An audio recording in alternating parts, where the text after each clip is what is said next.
سویسل کانانو LWMC management company کی طرف سے عید الاضحیٰ پر 3 روز تک صفائی کا کام جاری رہا اور علائشوں کو ٹھکانے لگانے کا بھی جاری رہا۔ مزید تفصیلات جان لیتے ہیں سویسل لاہور اللہ وسایہ کی اس رپورٹ۔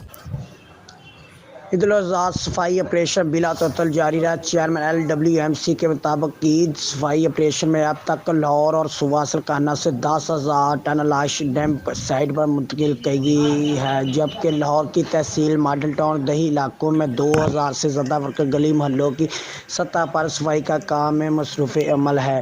LWMC مینیجر اسامہ نے سویسل شہر میں صفائی امور کا تیسرے روز کا جائزہ لینے کے لیے مختلف علاقوں اور شاہراہوں کا دورہ کیا۔ اس موقع پر کانانو ZO محمد رفیق رحمانی نے انتظامیہ اہلکاروں کو ہدایت جاری کرتے ہوئے کہا ہے کہ شہر بھر میں صفائی آپریشن آخری مرحلے میں داخل ہو چکا ہے۔ تمام افسر اختتام مرحلے میں مزید متحرک ہو کر کام کریں گے اور شہر کو علائشوں سے مکمل طور پر صاف رہنے تک آپریشن جاری رکھیں گے۔ ورکر فیلڈ میں متحرک رہیں گے۔ کیمرہ مین ٹیم کے ساتھ سویسل لاہور اللہ وسایہ۔